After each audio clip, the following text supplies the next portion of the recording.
بسم الله الرحمن الرحيم نحمده ونصلي على رسوله الكريم أما بعد فأعوذ بالله من الشيطان الرجيم بسم الله الرحمن الرحيم وتوبوا إلى الله جميعا صدق الله العظيم. واجب الاحترام بزرگوں اور دوستوں، آج کا دن جمعۃ الوداع کا دن ہے. اس کے تعلق سے ہمیں یہ بات یاد رہنی چاہیے کہ شریعت کے اندر الوداعی جمعے کی الگ سے کوئی خصوصیت اور اس کے لیے الگ سے کوئی خصوصی احکام نہیں ہے. جس طرح پورا مہینہ بابرکت ہے اور اس کے جمعے بابرکت ہے، اسی طرح یہ جمعہ بھی بابرکت ہے. ہاں، البتہ اتنا ضرور ہے کہ اس موقع پر ہمیں ایک احساس ہونا چاہیے کہ اب اس کے بعد اس رمضان المبارک کے اندر کوئی جمعہ نہیں آئے گا. اللہ تبارک و تعالیٰ نے ہم پر جو رمضان المبارک میں انعامات فرمائے تھے، ہم سے ان کی کتنی قدر ہو سکی، اور اللہ تبارک و تعالیٰ کے متعین کردہ فرائض کو ہم نے کتنا انجام دیا. اللہ تبارک و تعالیٰ نے رمضان المبارک کے تعلق سے ہم پر انعام فرمایا کہ الصوم لی وانا اجزی بہ، کہ روزہ میرے لیے ہے، میں اس کا تمہیں خود بدلہ دوں گا. اگرچہ تمام عبادات بھی اللہ کے لیے ہیں، لیکن چونکہ ان تمام عبادتوں کا اجر کھول کر بیان کر دیا گیا ہے اور روزے کا اجر قرآن و حدیث میں بیان نہیں کیا گیا، اللہ تعالیٰ اپنے سایہ نشان اس کا بدلہ دیں گے. اسی طرح اللہ تبارک و تعالیٰ نے یہ انعام فرمایا کہ روزے دار کے منہ کی بو میرے نزدیک مشک کی بو سے بھی زیادہ عزیز ہے. یعنی ایسے بندے کو میں اپنی قربت عطا کرتا ہوں. اللہ تبارک و تعالیٰ کے ان انعامات کو سامنے رکھ کر ہم نے اس مہینے کی کتنی قدر کی. یقیناً جیسا اس کا حق تھا وہ ادا نہ ہو سکا. اب جو بقیہ یہ وقت ہے، اس کے اندر ہمارے سامنے صرف ایک چیز ہے کہ اللہ کے سامنے ہم اپنے گناہوں سے توبہ کریں، استغفار کریں. توبہ کی کیا حقیقت ہے بزرگوں اور دوستوں؟ علامہ آلوسی نے روح المعانی کے اندر لکھا ہے کہ توبہ آدمی کا اپنے گناہ پر شرمندہ ہونا اور اللہ تعالیٰ سے اس بات کا عہد کر لینا کہ آئندہ میں اس گناہ کو نہیں کروں گا، یہ توبہ کہلاتا ہے. اور اس کے لیے چند شرائط ہیں، اگر وہ پائی جائیں گی تو توبہ قبول ہوگی، ورنہ توبہ قبول نہیں ہوگی. حضرت علی رضی اللہ تعالیٰ عنہ نے ارشاد فرمایا کہ توبہ کے لیے پہلی شرط یہ ہے کہ آدمی اللہ کے سامنے اپنے گناہوں پر شرمندہ ہو، آئندہ نہ کرنے کا پختہ عہد کرے، اور اللہ تعالیٰ کے جو حقوق، واجبات اور فرائض ہم سے چھوٹ گئے ہیں ان کی قضا کرے، اور بندوں کے جو حقوق ہم پر عائد ہوتے ہیں، کسی کا ناحق مال دبا لیا ہے اس کا مال ادا کرے. اسی طرح کسی کا اگر دل دکھا دیا ہے اس سے معافی چاہے، اور جس طرح اپنے آپ کو گناہ کرتے ہوئے وہ دیکھتا تھا اسی طرح اپنے آپ کو عبادت کرتے ہوئے دیکھ لے. یہ توبہ ہے. اللہ تبارک و تعالیٰ اس سے بہت خوش ہوتے ہیں. اللہ تبارک و تعالیٰ کا ارشاد ہے ان اللہ یحب التوابین ویحب المتطہرین. اسی طرح حدیث پاک کے اندر آتا ہے کل بنی آدم خطاء وخیر الخطائین التوابون، کہ پوری انسانیت گناہ کرتی ہے لیکن بہترین گناہ گار وہ ہے جو اللہ کے سامنے توبہ کرتے ہیں. دوستو، ہر چیز کا ایک وقت ہوتا ہے. اگر اس کو وقت پر کیا جائے تو وہ کارگر ثابت ہوتی ہے، اگر اس کو بعد میں کیا جائے تو وہ کام نہیں آتی. مشکات شریف کے اندر یہ روایت موجود ہے. پیارے حبیب صلی اللہ علیہ وسلم نے ارشاد فرمایا کہ بندہ پریشانی کے وقت میں اللہ کو پکارتا ہے. حالانکہ اللہ تبارک و تعالیٰ کا ارشاد یہ ہے کہ جو بندہ یہ چاہتا ہے کہ پریشانی کے وقت میں میری دعا قبول ہو تو اسے چاہیے کہ اپنے خوشحالی کے زمانے میں، اپنی تندرستی کے زمانے میں وہ اللہ تبارک و تعالیٰ سے دعا کرے.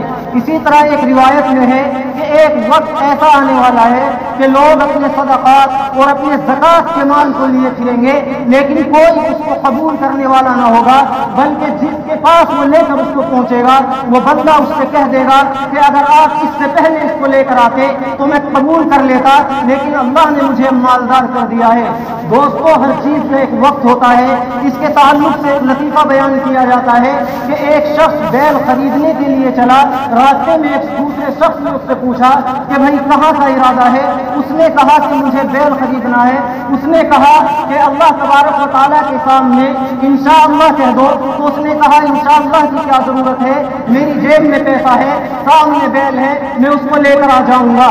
اب وہ بندہ وہاں پہنچتا ہے، دیکھتا کیا ہے کہ اس کی جیب کاٹ لی گئی ہے۔ پھر وہاں سے وہ منہ لٹکائے ہوئے مایوس واپس لوٹتا ہے۔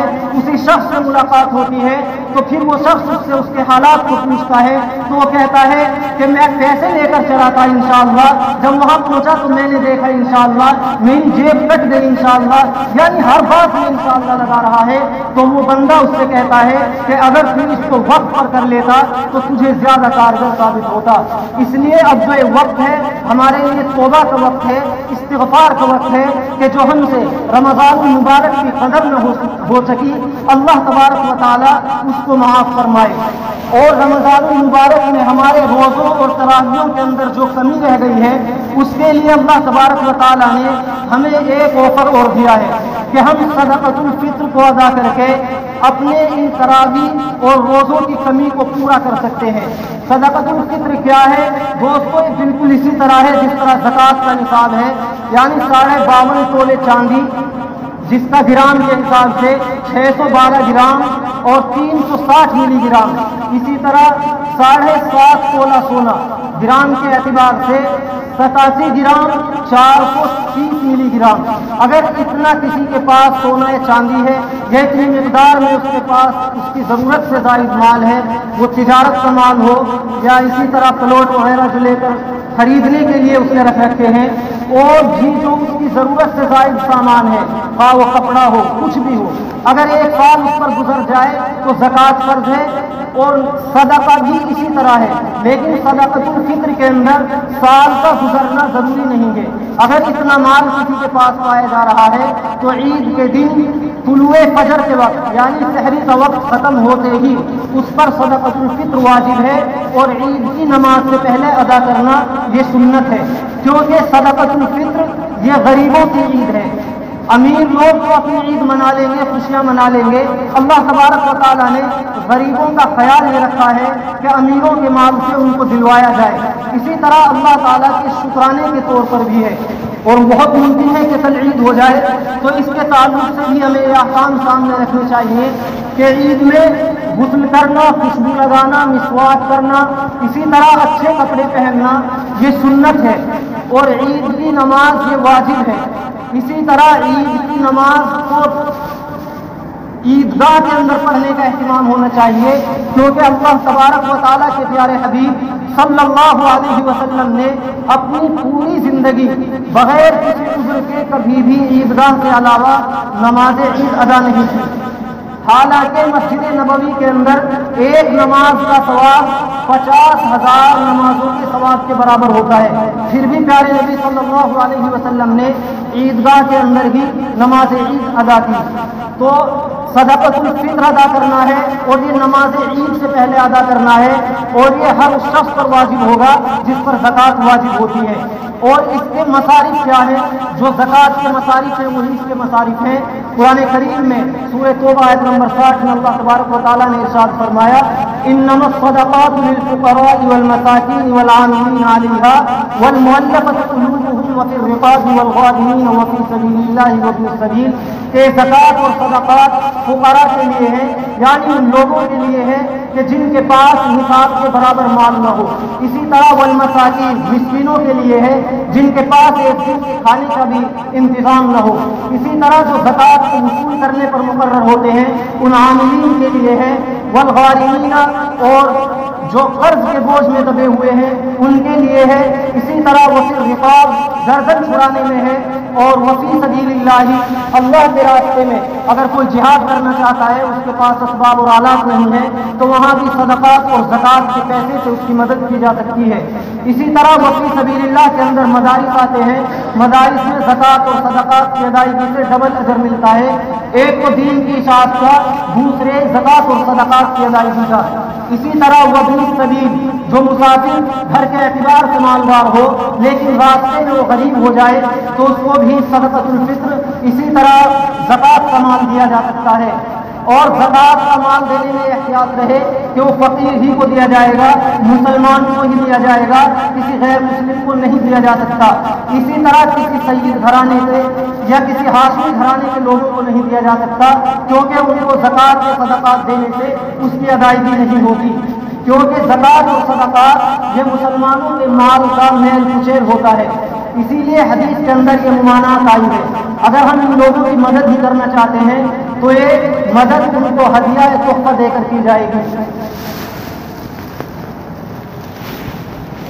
اسی طرح جو ہمارے اصول اور فروع ہیں، یعنی جن سے ہم پیدا ہیں اور جو ہم سے پیدا ہیں، ہمارے بیٹے پوتے اور اسی طرح اوپر تک باپ دادا، اسی طرح میاں بیوی آپس میں یہ ایک دوسرے کو زکوٰۃ اور صدقات کا مال نہیں دے سکتے۔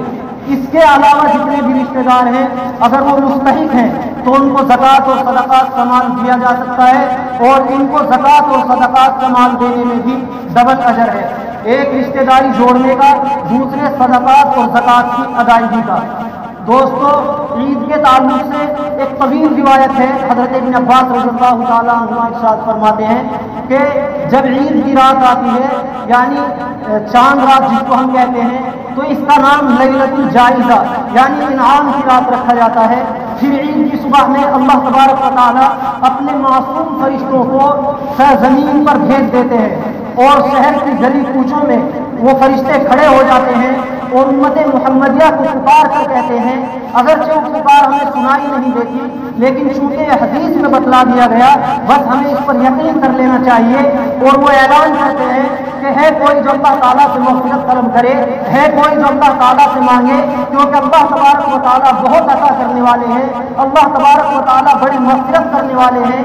اللہ تبارک و تعالیٰ عید کے دن جب عید کی نماز کے لیے لوگ جمع ہوتے ہیں تو فرشتوں کے سامنے فخر سے کہتے ہیں کہ دیکھو یہ وہ بندے ہیں جنہوں نے پورے مہینے میری عبادت کی ہے، بتاؤ اس مزدور کی مزدوری کیا ہے کہ جس نے اپنے کام کو پورا کر لیا ہو، صحیح طرح سے اس کو انجام دے دیا ہو۔ تو فرشتے اللہ تبارک و تعالیٰ سے گویا ہوتے ہیں کہ اللہ تبارک و تعالیٰ ایسے مزدور کی مزدوری یہ ہے کہ اس کو بالکل پورا اجر دے دیا جائے۔ تو اللہ تبارک و تعالیٰ ارشاد فرماتے ہیں، میرے عزت و جلال کی قسم، میری بڑائی کی قسم، میری عزت کی قسم، آج تم گواہ رہنا جتنے لوگ یہاں پر موجود ہیں میں ان سب کی مغفرت کرتا ہوں۔ حدیث پاک کے اندر آتا ہے کہ جب وہ لوگ عید کی نماز کے بعد واپس لوٹتے ہیں تو مغفرت یافتہ ہوتے ہیں۔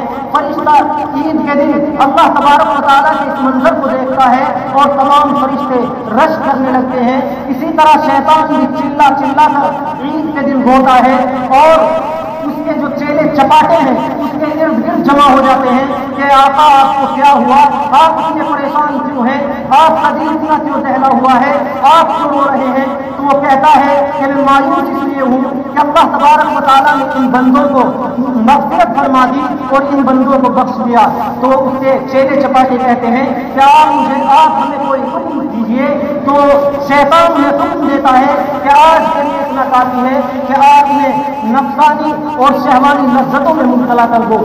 اسی لیے عید کے دن ہمیں چاہیے کہ اللہ العید، کھیل کود، اسی طرح جتنے بھی رقص و سرود اور ناچ گانے کی محفلیں ہیں ان سے پرہیز کیا جائے۔ حضرت عمر رضی اللہ تعالیٰ عنہ کے دروازے پر صحابہ کرام عید کے دن پہنچے تو وہ بہت ہی رو رہے تھے، اور رونے کی آواز اس طرح آ رہی تھی کہ راستے میں لوگ رک کر سننے لگے۔ قریب جا کر پوچھا کہ یا امیر المؤمنین، آپ کو کیا ہوا؟ آپ امیر المؤمنین ہیں، خلیفہ ثانی ہیں، دار و قطار اس خوشی کے دن کیوں رو رہے ہیں؟